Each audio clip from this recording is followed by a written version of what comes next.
This is a billiard ball, also known in the streets of your college campus as pool balls. But here at TERA, we know it as one of the many forms of this plastic. You may be thinking, well, sit up and listen, because here's what we're learning.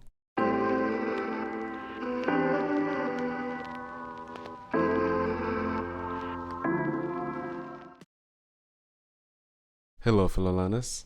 Thank you for joining us on another video. And if you're new here, welcome to our channel, TERA.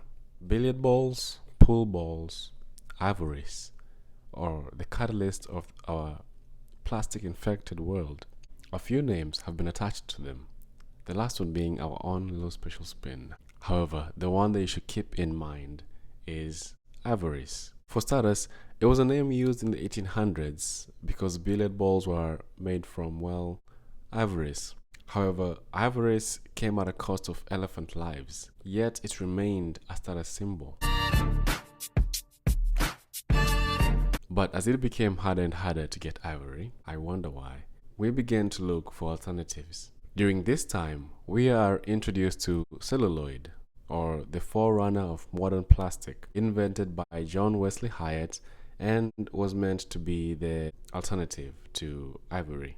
Have you caught why we now call this guy the catalyst of our plastic-infected modern world? The question then becomes, what are billiard balls made of today? You guessed it, not celluloid. Instead, they are made of what is called phenolic or polyester resin, or in other words, plastic.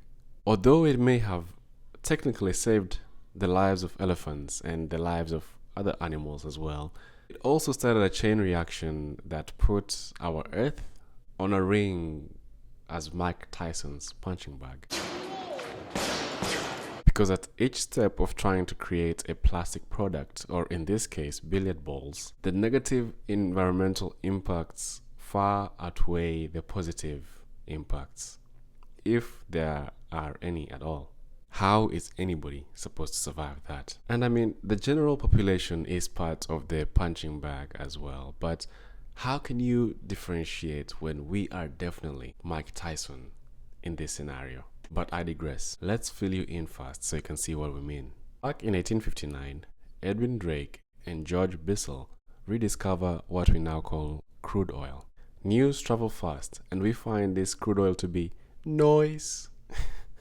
Yes, a tribute to the one and only Ray Willie Johnson. But anyway, crude oil then becomes this resource for some reason we can't live without. And so all of a sudden, this 70-foot well attracts many investments, and boom, supply is created.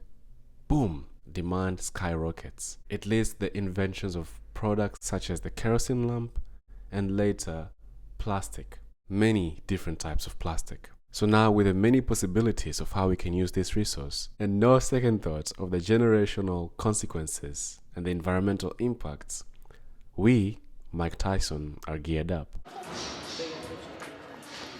Are you still following?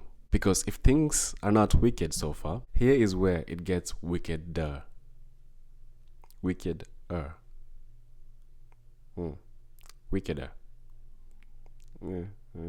The process of getting products like billiard balls includes, but is definitely not limited to, round one, extracting oil from the earth. And the environmental impacts include disrupting the migratory pathways, as well as oil spills, which is, I don't know why I'm saying can, is definitely detrimental to the animals that depend on that ecosystem. Round two comes the refining process of the oil, to which we get things like naphtha, diesel oil, petroleum gas, petroleum, but in this case naphtha, because that is the material that is actually needed to get to plastic.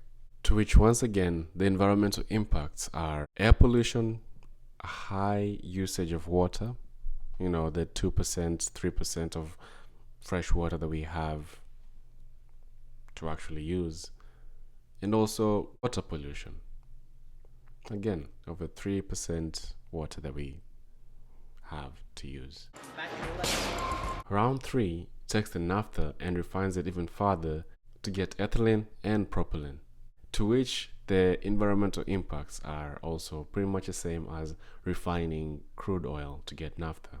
Again, air pollution, high water usage, water pollution, etc. But is this the last of it? Hell no, to the no, no, no, hell to the no. Round 4 introduces the creation of plastic products like, you guessed it, billiard balls. And the last round of this vicious distance, round 5, is the recycling process, to which it's, as you know, either we go back to round 3, round 4, where they have to break it down, melt it, reshape it, reuse it, whatever they say they gotta do, or it ends up in our landfill, in our oceans, where it starts breaking down and affecting the habitats of the organisms, the lives that live in those two places. Either way, from the very production of those plastic products through the recycling process and thereafter, little bits of plastics breaks down, what we call microplastics. Those still end up everywhere in our environment, in our animals, our foods, our drinks, our wallets. Oh, you didn't know?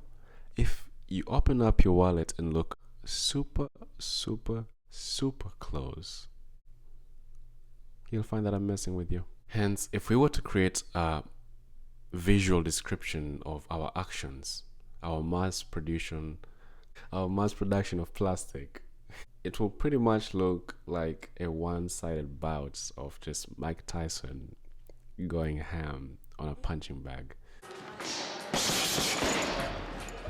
On the flip side, although billiard balls may have been the catalyst of our plastic-infected world, they also show us what we can view plastic as: long-lasting, or rather longer-lasting. I dive deeper into the two common groups of plastic we interact with on a day-to-day basis: thermosetting plastic and thermoplastic. So feel free to look at it at your own convenience. I'll leave it somewhere around here so you can check it out easily. But essentially, a lot of the plastic that you see and know that are mass produced at a really fast rate can be categorized into thermoplastics, which are things such as plastic bags, plastic straws, the easy to recycle or essentially just throw away plastic bottles. And the other group, thermosetting plastic, like billiard balls, are those types of plastic that last longer, 40 plus years even. And although there's a lack of technology on how to recycle this properly and reuse them, just the idea that they can last a whole generation or possibly longer is already a more practical step to sustainability than our current recycling regulations can offer. With that said, please leave a comment below sharing with us how you approach sustainability. Thank you once again for joining us in this video till the end. Like always, stay educated, remain mindful and sustainable as we all figure out how to advocate for our environment. And also tune into our next video.